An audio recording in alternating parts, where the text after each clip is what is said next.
Assalamualaikum warahmatullahi wabarakatuh. Waalaikumsalam warahmatullahi wabarakatuh. Para pemirsa, kawan-kawan, santri jamaah dan pecinta Allah Subhanahu wa taala, malam ini saya akan ngobrol-ngobrol sama adik saya tentang masalah kematian. Saya tertarik dengan satu hadis Nabi yang diketemukan dalam kitab Dalilul Falihin, syarahnya Riyadhus Shalihin. Rasulullah mengatakan, ittaqullah wa la tu'dzu mautakum. Takwalah kamu kepada Allah, janganlah kau sakiti orang matimu. Kesannya hadis ini, orang hidup bisa menyakiti orang mati. Gimana ini? Apa dipukulin orang matinya sama orang hidup? Bagaimana ini?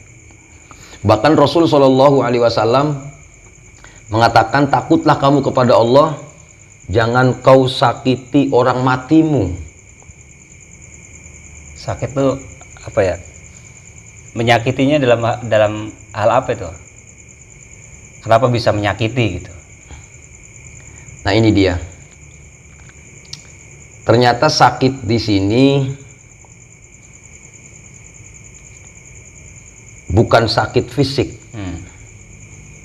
Karena orang mati tidak akan sakit fisiknya. Iya. Paling jiwanya yang sakit. Sakit di sini kita lihat hadis yang lain. Hadis yang lain kaitannya dengan amal orang hidup itu akan dipertontonkan kepada orang mati. Berawal dari amalnya orang Islam akan ditampakkan kepada nabinya. Kita sebagai umat Islam nih, amal kita akan dipertampakkan, ditontonkan, diperlihatkan, ditunjukkan kepada baginda Rasul Shallallahu Alaihi Wasallam. Ketika amal itu baik, maka Rasul akan bahagia karena umatnya beramal baik. Ketika amal kita buruk, maka Rasul akan bersedih. Makanya nanti di yaumul qiyamah Rasul tidak akan bersedih, sebagaimana dalam ayat Al-Quran surah At-Tahrim itu, yauma la yukhzillahun nabiyya. Hari kiamat itu hari di mana Nabi tidak akan bersedih, termasuk orang beriman. Pertanyaannya sederhana sekali, kapankah amalnya orang Islam itu dipertontonkan kepada Nabi? Dalam kitab Dalilul Falihin dikatakan itu di hari Kamis. Ada harinya gitu? Ada harinya. Jadi tidak seluruh hari amalnya orang Islam ditontonkan kepada Nabi. Ada harinya. Hari Kamis itu. Makanya ada versi hadis yang mengatakan Nabi itu puasa hari Kamis karena itu. Oh iya. Karena menginginkan umatnya baik sebenarnya. Nah, cuman pertanyaannya itu baru Nabi nih. Umat Islam amalnya dipertontonkan kepada Nabi. Bagaimana kalau orang lain? Kita lah. Kita orang yang hidup, anak dengan orang tua yang amalnya anak kepada orang tua. Anaknya masih hidup, orang tua sudah meninggal. Ternyata itu lanjutan hadisnya. Adapun orang-orang yang beriman, yang masih hidup, itu amalnya akan diperlihatkan kepada orang yang mati. Gitu. Kapan itu? Pertanyaannya. Ternyata di hari Jumat. Beda dengan Nabi. Beda dengan Nabi. Kalau dengan Nabi itu di hari Kamis. Ya. Kalau kita akan dipertontonkan kepada orang tua kita yang sudah meninggal, amal kita itu di hari Jumat. Ketika amal kita dipertontonkan yang baik, maka orang meninggal itu akan berbahagia tentunya. Nah, sebaliknya mafhum mukhalafahnya, ketika amal kita orang yang hidup ini buruk, maka menangislah mereka orang yang sudah meninggal. Makanya inilah yang dimaksud dalam hadis Nabi, ittaqullah wa la tu'dzu mautakum. Takwalah kamu kepada Allah, takutlah kamu kepada Allah, jangan kau sakiti orang matimu. Maksiatnya orang hidup ternyata menyakiti orang mati. Berarti takwa itu bisa nyambung kepada orang yang sudah Meninggal ya. Efeknya itu nanti efeknya ya, betul. Artinya ketika kita takwa kepada Allah, baik kepada Allah, orang yang meninggal bahagia dia. Karena bagaimanapun juga amalnya kita orang hidup ternyata dilaporkan kepada mereka. Terkadang ini dia yang jadi ngerinya saya melihat hadis ini. Orang tua sudah meninggal tapi anak tidak mau berubah akhlaknya. Alangkah tersiksanya orang tuanya di kuburan sana. Gitu.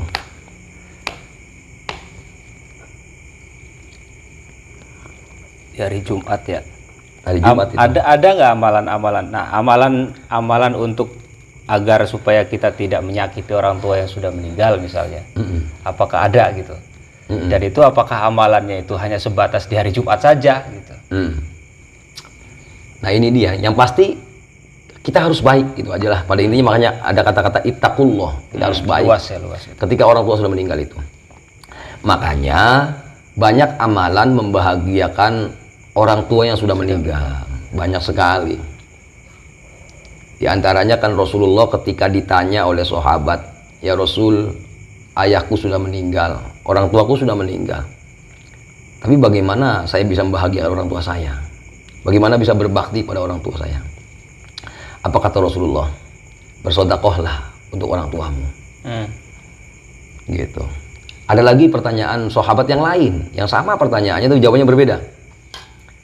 Ya Rasul, orang tuaku sudah meninggal, bagaimana aku berbuat baik kepada mereka? Apa kata Rasulullah? Saudara orang tuamu ada tidak? Berbuat baiklah kepadanya. Ada lagi memang amalan-amalan yang lain yang termaktub dalam hadis Rasulullah SAW. Di antaranya mengenai membaca Al-Quran.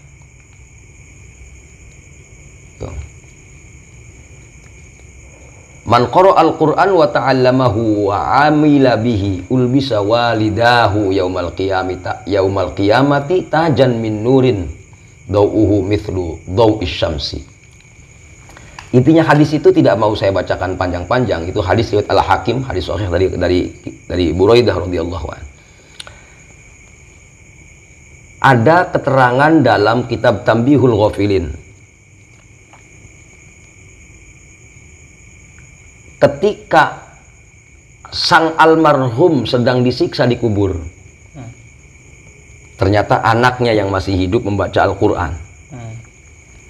Allah Subhanahu wa Ta'ala ketika melihat malaikat memukuli orang tua yang meninggal itu, luar biasa. Allah ngomong sama malaikat itu, malaikat, jangan kau hukum orang itu. Kenapa ya Allah? Lihat, anaknya sedang membaca Al-Quran.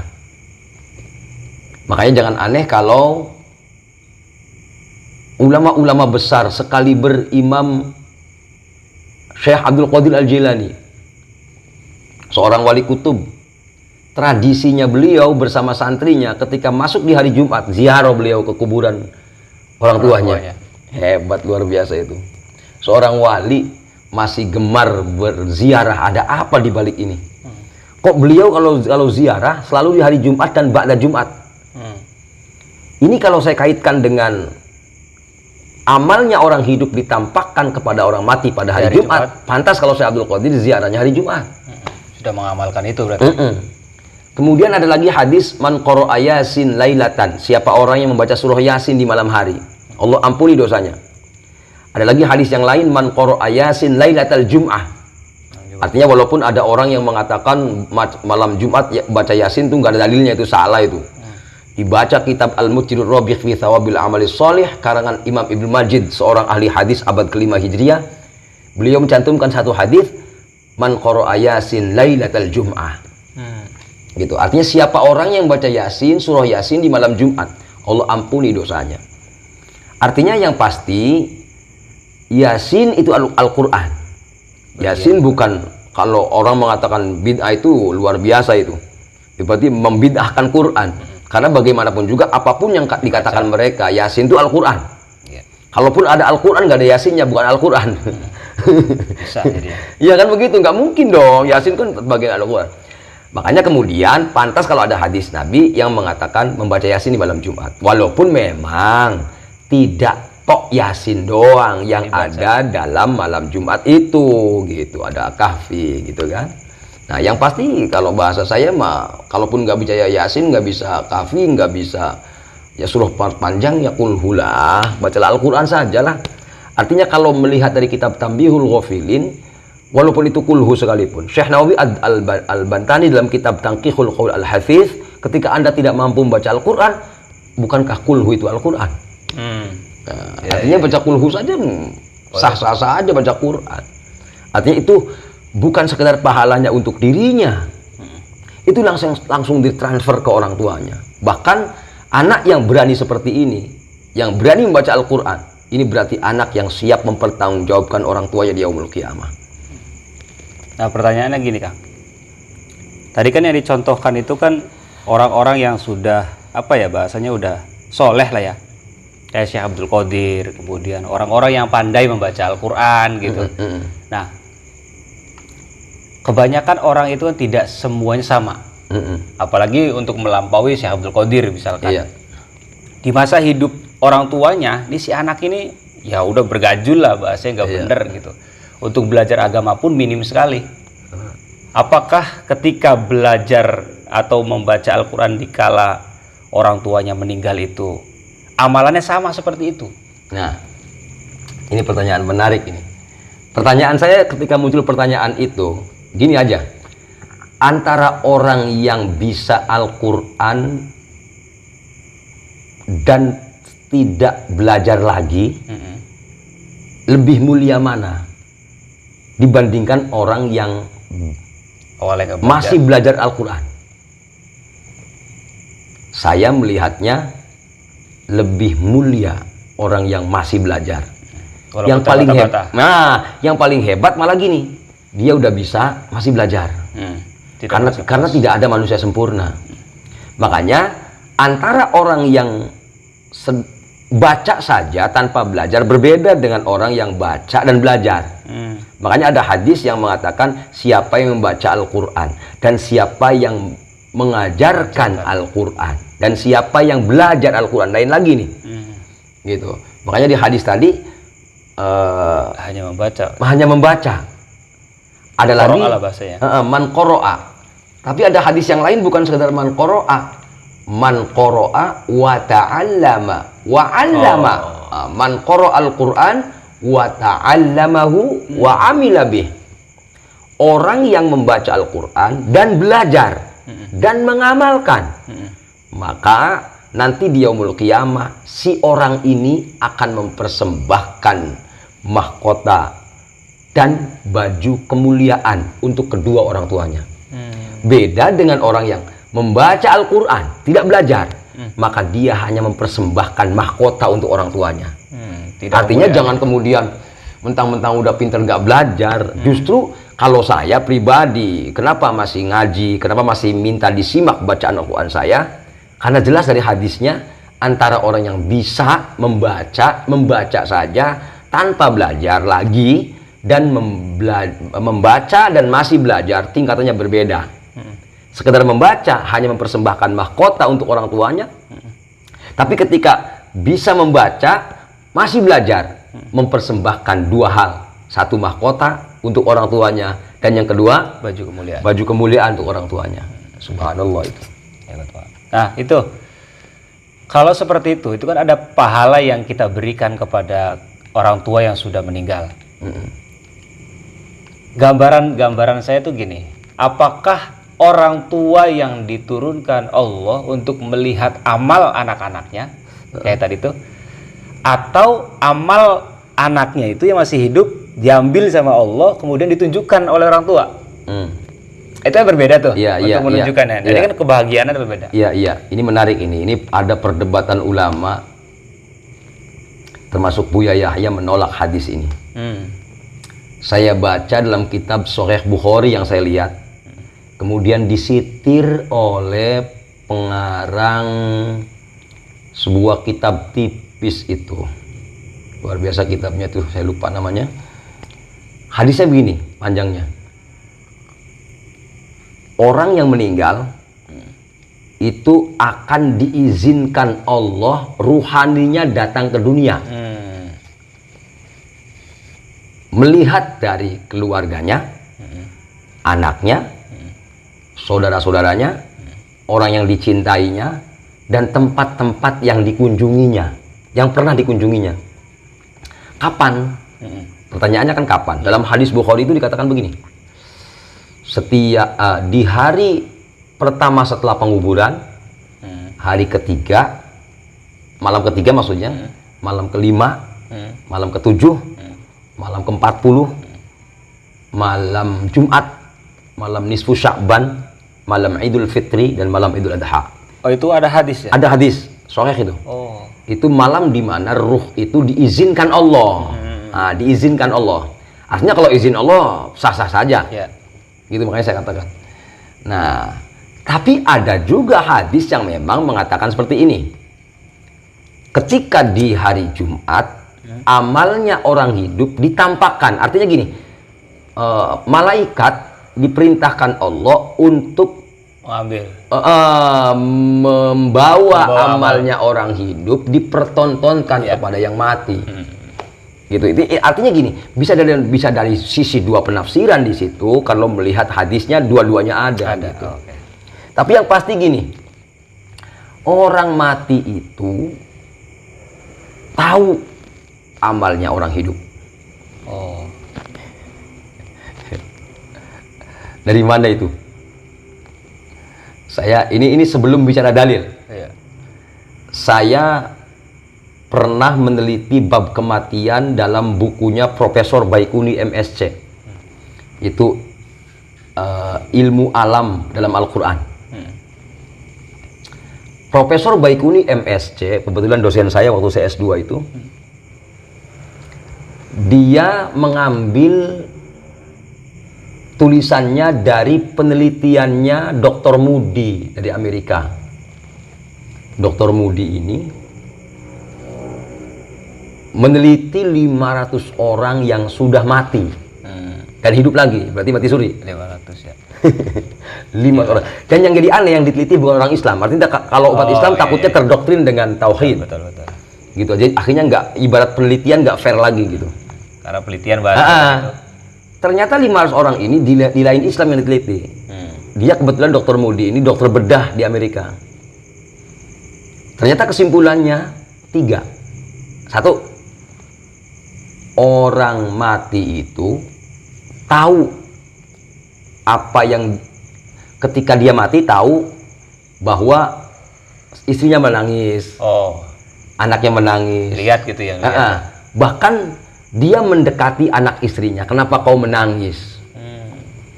Tapi ternyata walaupun ditoel-toel anaknya, kenapa kau menangis? Ini orang hidupnya yang nggak bisa, karena nggak ngedenger, ya beda-beda alam, gitu tuh. Nah ini dia. Yang kedua, ketika saya meninggal katanya, itu kesimpulan 5 orang tuh. Saya melihat 2 cahaya. Dari 2 cahaya itu yang tergambar, yang sebelah kanan tergambar kebaikan-kebaikan saya, yang sebelah kiri tergambar seluruh keburukan saya. Cahaya juga itu, Pak? Iya, sama-sama 2 cahaya. Tapi dari 2 cahaya itu kelihatan katanya kebaikan-kebaikannya, keburukan-keburukannya gitu. Inilah kemudian Dr. Moody ini meyakini ajaran Islam itu benar. Karena ada firman Allah kan, wa ma huwa biqaulin illa ladaihi raqibun atid. Oh iya. Tidak ada yang terucap dari manusia selain tercatat oleh malaikat raqib, malaikat atid. Ingat malaikat itu cahaya loh. Iya. Luar biasa ini. Nah, dari penelitian Dr. Moody itu, maka Baikuni MSc meyakini ayat itu. Karena memang melarikan kepada ayat itu, memang tafsir tematik memang. tafsir tematik. Nah, dari sini saya juga penasaran. Saya ngobrol sama orang-orang yang pernah mati. Di antaranya ada orang Villa Bintaro itu, Pak Imron namanya. Saya lagi ceramah itu, Pak Imron ngejar saya. Ustaz, ente kok materinya pas banget. Kajian-kajiannya jangan-jangan ente nggak sekedar baca nih. Saya bilang, saya baca dan saya penelitian. Saya bilang gitu. Saya ingin cari yang real. Kenapa Bapak ngomong kayak gitu? Saya pernah mati Ustaz 3 hari. Gitu. Kesetrum. Lagi beresin air di kolamnya, ternyata ada setrum masuk. Deng. Kata dia, ketika aku dalam kondisi mati seperti itu, aku nggak terasa aku mati. Nah ini hebatnya orang beriman nih. Makanya saya suka dengan satu ayat Quran yang mengatakan wan nazi'ati gharqa wan nasyitati nashta. Jadi dalam kitabnya Dr. Mahmud Al-Misri itu ada tafsir namanya tafsir soal jawab. Itu membahas malaikat an-nazi'at dan malaikat an-nasyitat. Malaikat an-nazi'at, malaikat yang datang kepada orang kafir sebelum kematiannya. Dan malaikat an-nasyitat yang datang kepada orang muslim sebelum kematiannya. Tapi sebelum datangnya malaikat maut. Artinya sebelum datangnya malaikat maut, kedatangan dua malaikat ini dulu. Oh, gitu ya. Ada malaikat an-nasyitat, ada malaikat an-nazi'at. Nazi'at artinya narik. Nasyitat melepas. Gitu. Beda, iya. Walaupun sama-sama keluar sebenarnya itu, tapi artinya beda. Nah, yang pasti gini. Kata Dr. Mahmud Al-Misri melalui kajian wan nazi'ati gharqa wan nasyitati nashta, orang beriman itu kalau mati ya bukan mati sebenarnya, pulang kepada Tuhannya. Makanya pantas kalau ada mengatakan inna lillahi wa inna ilaihi raji'un. Kami ini milik Allah dan kami kembali kepada Allah. Kenapa mengatakan demikian? Tadi termasuk teman saya Pak Imron itu, dia nggak merasa dia mati.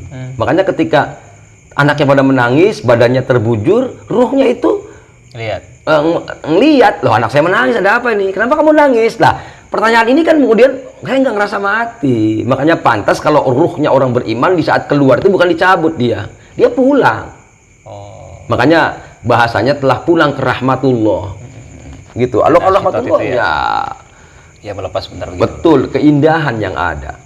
Makanya man ahabba liqa Allah ahabballahu liqa'ah. Siapa orang yang cinta bertemu Allah, maka Allah cinta ketemu dengannya. Nah di sini, ketika cinta ketemu Allah Subhanahu wa taala, lepasnya ruh itu benar keindahan.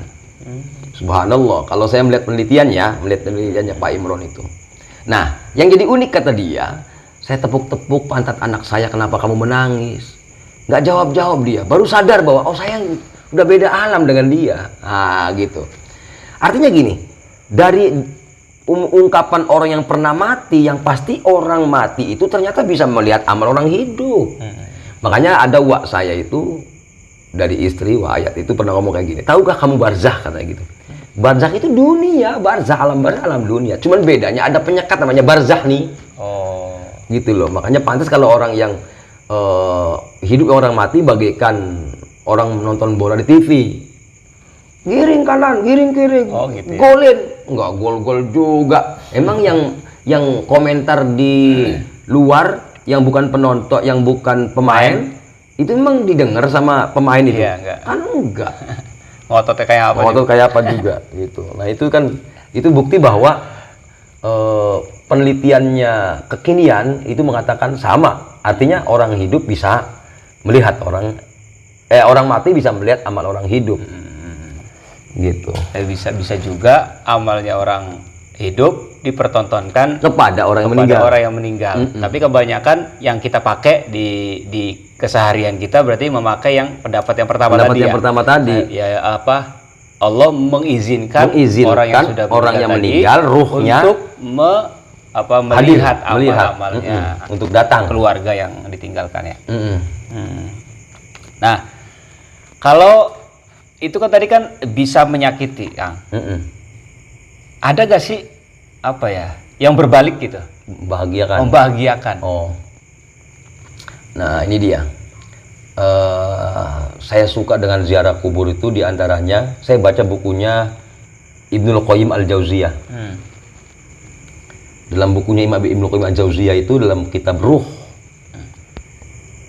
Itu kan namanya ruh, ada ruhul hayawan. Jenis-jenisnya.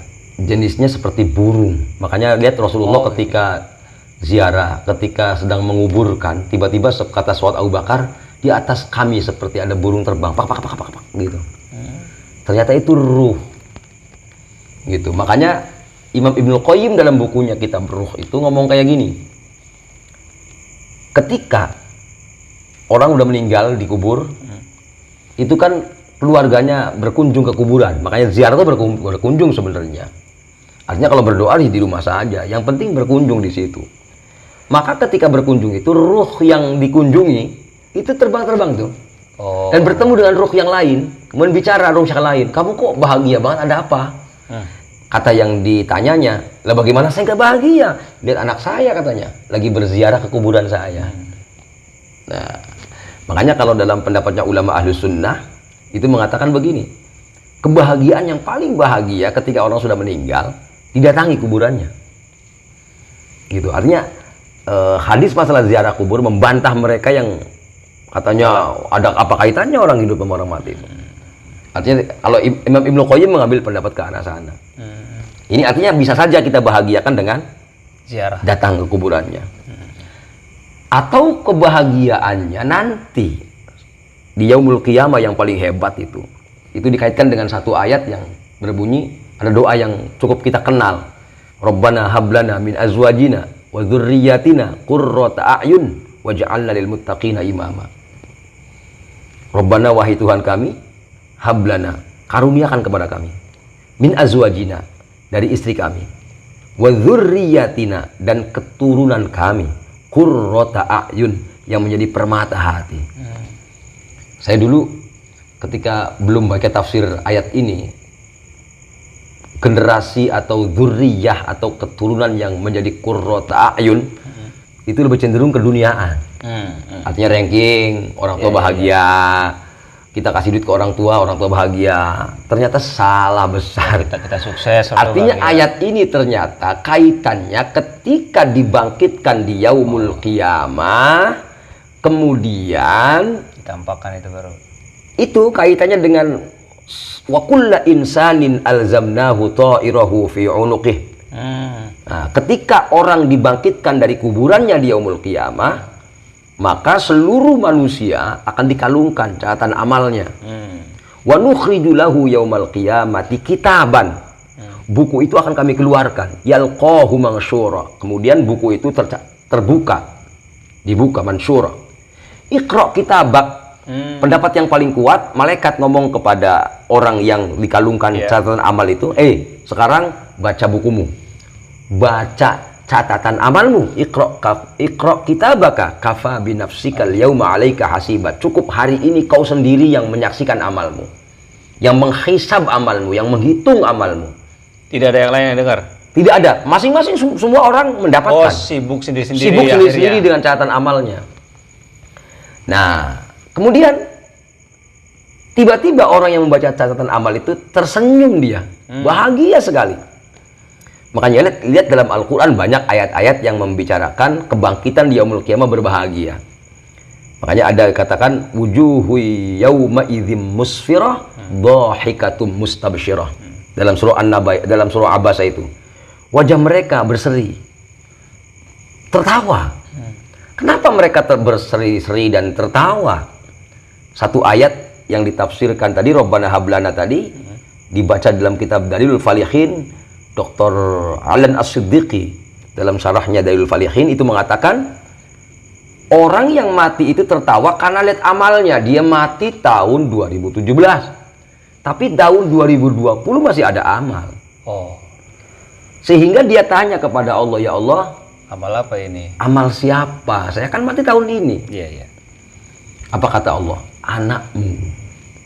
Ketika dia mendoakanmu, Rabbighfirli wali walidayya warhamhuma kama rabbayani shaghira, itu ternyata ketika kita doa, Rabbi, wahai Tuhanku, ighfirli, ampuni aku, wali walidayya, dan ampuni kedua orang tuaku, ini doa ternyata menjadi catatan amal orang tua.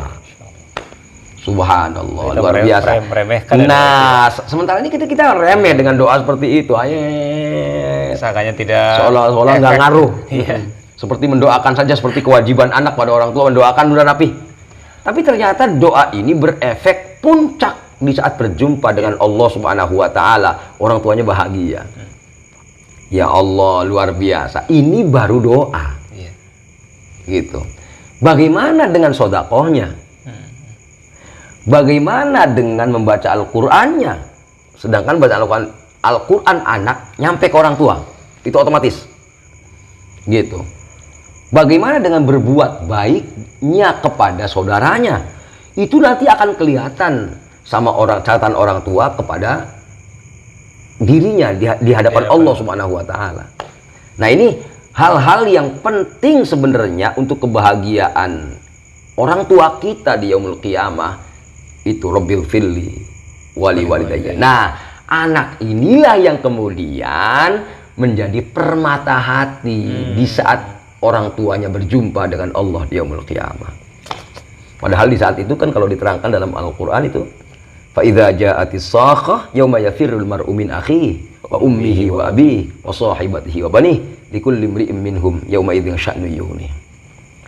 Masya Allah. Itu banyak yang keliru ya. Banyak orang yang mengejar apa ya? Keduniaan gitu. Presentasinya gitu lebih banyak kepada keduniaan, tapi untuk mendoakan orang tua minim. Padahal yang akan dibawa catatan amal itu bukan keduniaan itu. Entah pangkat, entah gaji, entah apa gitu. Tapi ya doa yang sederhana itu tadi, Rabbil firli wali walidayya orang. Sepertinya membahagiakan orang tua itu dengan materi. Iya, yang ranking, gaji, pangkat, usaha, penghasilan. Padahal itu kalau seandainya di hadapan orang tua pun, makanya kan Rasulullah ngomong kayak gini, andaikan istana kau beli, kau berikan ke orang tuamu, itu tidak akan mampu untuk menebus kebaikan orang tuamu pada dirimu. Gitu. Berarti tadi amalnya yang bisa membahagiakan ziarah kubur dan mendoakan. Termasuk tadi baca Quran, sedekah, baik sangka kepada berbaik kepada keluarga. Nah, kalau dibalik, tadi kan orang hidup membuat orang meninggal berbahagia. Sekarang apakah bisa, gitu? Apakah bisa orang yang meninggal memberikan kebahagiaan kepada kita yang hidup? Ya, ini unik pertanyaannya, hebat jawabnya. Dan saya membayangkannya gini. Orang yang meninggal mampukah membahagiakan orang yang hidup? Iya. Banyak sekali. Contoh kiai meninggal, guru meninggal. Ilmu yang dibagikannya itu menjadi kebahagiaan bagi yang hidup. Termasuk saya kalau baca kitab Takrib, saya masih ingat ngaji kitab Takrib sama Kiai Hambali. Saya ngaji kitab Safinatun Najah syarahnya sama Kang Mahdi. Kang Mahdi beliau sudah meninggal. Saya kalau baca kitab itu bahagia melihat sosok beliau yang saat itu mengajarkan ilmu pada saya. Makanya ada istilah apa tuh? Idza mata ibnu Adam in qata amaluhu illa bin thalath. Shadaqatun jariyah aw ilmun yuntafa'u bih. Artinya gini, ilmu itu bukan sekedar membahagiakan orang hidup, membahagiakan orang mati, tapi sebenarnya itu orang mati membahagiakan orang hidup. Karena akan paralelnya amalan-amalan orang hidup, dan sebenarnya itu akan kembali ke yang mati-mati juga gitu. Itu diantaranya. Diantaranya lagi gini, ketika orang yang hidup itu, orang yang meninggal itu, misalkan ini punya anak, dia punya harta, dia bagikan dengan beres, ya kan? Anaknya dikasih rumah, atau misalkan ada harta peninggalannya, sehingga dari harta peninggalannya itu dia betul-betul akan mengamalkan syariat Allah, dia taat kepada Allah. Subhanallah, kebahagiaan orang yang hidup, orang yang mati luar biasa. Artinya orang mati akan bahagia. Tapi matinya bahagianya orang yang mati Itulah kebahagiaan orang hidup juga sebenarnya. Yang jadi bahaya kan begini. Makanya ada ayat yang mengatakan janganlah kau tinggalkan anak-anakmu lemah. Ada ayatnya tuh. Ini kan yang dicontohkan Rasulullah. Makanya kenapa ada istilah hibah, wakaf dan lain-lain, tidak boleh semua dari hartanya. Karena ini orang mati yang mempertanggungjawabkan orang yang masih ditinggalkannya, yang hidupnya itu. Ini berarti artinya gini kalau saya ngeliat, ada sebuah hubungan timbal balik. Sinergi, simbiosis mutualisme lah antara orang hidup dan orang mati. Orang mati juga dibahagia orang hidup juga dibahagia orang mati. Seperti para wali lah meninggal. Ya Allah, dengan kuburannya dia di situ masyarakatnya ramai karena banyak yang ziarah, jualan dan lain-lain, ekonominya makmur. Orang mati bisa ngasih makan orang hidup itu. Makanya kan Abah Habib Lutfi pernah mau ngomong kayak gitu. Kamu masa hidupnya bisa kamu membahagiakan orang sekitarmu. Jangan kalah sama orang mati tuh. Orang yang mati dengan dia mati itu yang ziarah banyak kayak Gus Dur itu. Iya kan? Sehingga yang jualan, yang kendaraan, yang tempat-tempat stay untuk dia bermukim di situ laku semua. Ini orang hidup membahagiakan orang mati membahagiakan orang hidup. Gitu. Di samping itu pula memang kita bedah aja hadis-hadisnya. Ini luar biasa ini. Bagaimana bedahan hadisnya? Kan gampang nih. Man tabi'a janazatan hatta yusolli 'alaiha fa innalahu qiraton. Siapa orang yang mengikuti jenazah, menghantarkan jenazah ke kuburan, maka dia diberikan pahala 1 gunung, seperti gunung Uhud. Ada orang mati yang hidup bahagia. Kenapa? Dapat amal 1 gunung. Karena nganter itu. Iya. Tapi walaupun seperti itu,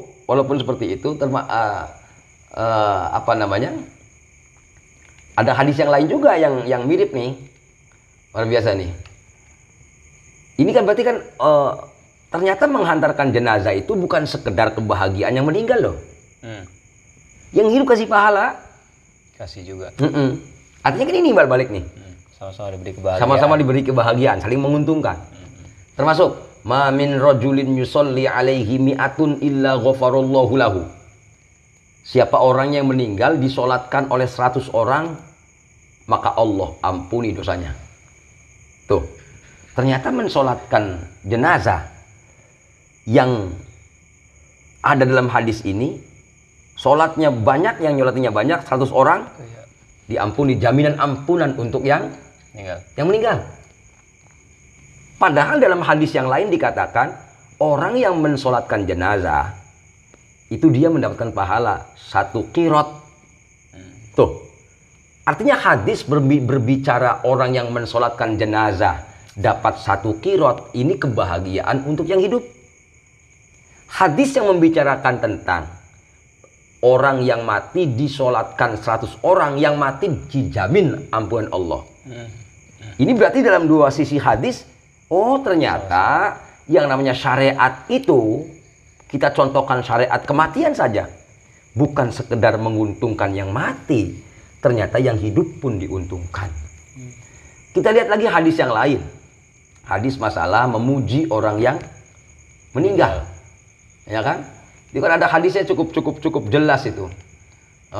Dalam hadis Anas bin Malik radhiyallahu an. Murra bi janazatin fa usna 'alaiha khairun faqala Nabiyyu sallallahu alaihi wasallam wajabat. Gitu. Ketika jenazah dibawa kuburan, kemudian jenazah itu dipuji orang banyak, dia orang hebat itu, dia orang baik itu, maka orang itu wajib masuk surga. Luar biasa ini. Ini berarti kan pujian orang ternyata akan menjadikan orang yang dipuji itu akan mendapatkan kewajiban dia mendapatkan surganya Allah Subhanahu wa taala. Gitu. Ini kalau saya lihat di sini ternyata ujung-ujung imbal balik. Kadang-kadang saya sebelnya itu ketika melihat orang meninggal, kita tahlilan, seolah-olah yang butuh itu dia doang yang mati. Padahal kalau kita lihat tahlilan saja, orang yang mengucapkan la ilaha illallah itu kan orang-orang yang perbaharui iman. Berarti dengan adanya kematian kita bisa zikir. Gitu tuh. Contoh yang lain lah. Ketika kita bertasbih, subhanallah wa bihamdihi subhanallahil azim. Adanya kematian kita ada tahlil, berarti Allah sebenarnya mengajarkan syariat dengan adanya kematian Anda itu diuntungkan juga. Karena Anda dengan adanya kematian dan Anda tahlil, Anda mengucapkan subhanallah, itu sebenarnya satu kalimat apa dua kalimat yang mudah diucapkan tapi berat untuk timbangan amal kita yang hidup nanti di yaumul qiyamah. Makanya saya suka dengan firman Allah dalam surah Al-Mulk ayat 2. Alladzi khalaqal mauta wal hayata liyabluwakum ayyukum ahsanu amala. Dia Allah yang telah menciptakan kematian dan kehidupan untuk mengujimu yang hidup. Tuh, untuk mengujimu yang hidup. Menguji apa? Allah sebenarnya ketika ada kematian sedang mensortir mana dari hamba-hambanya. Oh, yang ahsanu amala, yang paling bagus amalnya. Kadang-kadang kan begitu. Kasihan kalau nggak tahlilin, seolah-olah dengan kematian itu yang dikasihani orang yang mati saja. Matinya. Padahal sebenarnya kata Imam Ghazali dalam kitabnya Mukaashafatul Qulub, sebenarnya kalau ada kematian, bukan orang yang dikasihani, jangan orang yang mati dong. Anda yang hidup. Makanya dalam tafsir Imam Maroghi dikatakan begini, ketika ada kematian, Imam Syafi'i itu mengatakan orang hidup sebenarnya yang harus beramal. Karena sebenarnya dengan Allah memberikan kematian, ngasih pelajaran sama yang hidup, lu bakal mati lu, punya amal apa lu?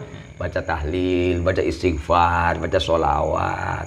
Nah makanya kemudian ketika kita diuntungkan dengan ada yang mati, dengan tahlil, dengan tasbih, dengan sholawat, jelas man sholla alayya sholatan sallallahu alaihi ashron, siapa orangnya yang sholawat 1 kali kepadaku, kata Rasulullah, Allah berikan rahmat kepadanya 10 kali. Ini kan yang hidup ini. Lalu kalau dengan tahlil orang mati dapat keuntungan enggak? Tergantung dia mau mendoain orang yang meninggal apa tidak. Makanya kemudian dalam kitabnya ulama Ahlussunnah, ketika zikir kita itu dimohon kepada Allah, ya Allah sampaikan pahala bacaan la ilaha illallah kami. Ya Allah sampaikan pahala bacaan sholawat kami. Ya Allah sampaikan pahala tasbih kami, pahala bacaan Fatihah kami, bacaan ayat kursi kami kepada si Anu. Itulah yang kemudian amalan orang hidup Allah sampaikan kepada yang mati karena permohonannya. Pertanyaannya, boleh nggak doa seperti itu? Ya boleh. Karena memang jelas ayatnya jelas, Rabbana ighfir lana wa li ikhwanina alladzina sabaquna bil iman. Ya Allah ampuni kami dan ampuni orang-orang yang telah meninggal mendahului kami yang membawa iman. Selagi masih ada iman, ayo saling doakan. Dan mendoakan di sini bukan berarti yang kepentingan orang meninggal doang sebenarnya. Ini amal orang hidup. Makanya Mbak Ghazali ngomong kayak gitu, nyebelin katanya kalau ada kematian, ingetnya yang mati mulu. Lu sebenarnya yang hidup yang harus kasihani mah. Lu mau lo mati kayak dia punya amal apa lo? Begitu ya Mbak Ghazali tuh. Ya sama kayak cerdas berarti beliau itu. Kayak apa ya? Kayak bahasa hatinya Hasan Al-Basri. Ketika ada yang orang Yahudi kalau nggak salah ya. Yang menyembah api itu. Ketika suruh mau meninggal kemudian suruh mengucapkan syahadat tapi menolak, gitu kan? Kata yang orang yang menyembah api itu bilang ke Hasan Al-Basri, ada jaminan gak saya masuk surga kalau saya syahadat, gitu kan? Kata Hasan Al-Basri, ada, ente pasti masuk surga. Padahal itu gak yakin tuh. Iya. Yang menentukan surga kan Allah gitu loh. Tapi berani, Hasan Al-Basri berani tanda tangan semua, tanda tangan tuh dipegang tuh sama si mayit itu, untuk ditujukan kepada Allah bahwa Hasan Al-Basri menjamin saya masuk surga. Ternyata ketika dia syahadat kemudian disolatkan oleh Hasan Al-Basri, ketemulah dalam mimpinya Hasan Al-Basri. Ditanyalah oleh Hasan Al-Basri, kenapa kau wajahnya sangat ceria sekali, bercahaya gitu. Kata si mayit itu bilang, kau tahu sendirilah apa jawabannya. Ini surat jaminanmu sudah tidak butuhkan lagi. Ketika terbangun merasa tuh Hasan Al-Basri, teringat, ya Allah, orang Yahudi diterima oleh Engkau ya Allah. Tapi apakah amal saya diterima oleh Engkau? Nah, itu yang harus Berarti kalau ada kematian harus kan berbalik ke situ. Berbalik ke kita yang Seperti hidup. asal bahasa kita tadi. Itu yang cerdas itu. Walaupun kita ketika punya amal itu tidak serta-merta amal buat gua. Ya, ya, ya. Ingatlah sama yang mati. Makanya kemudian ittaqullah wala tu'dzu mautakum. Janganlah kau sakiti orang mati mau gitu.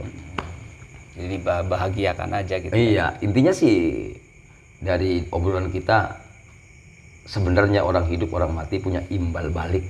Simbiosis mutualisme yang paling Berarti baik. tidak terputus ya, Kang? Tidak terputus sampai dia meninggal kemudian kita tinggal gitu aja.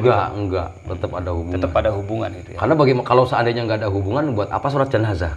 Oh iya. Buat apa ada kata inna lillahi wa inna ilaihi raji'un?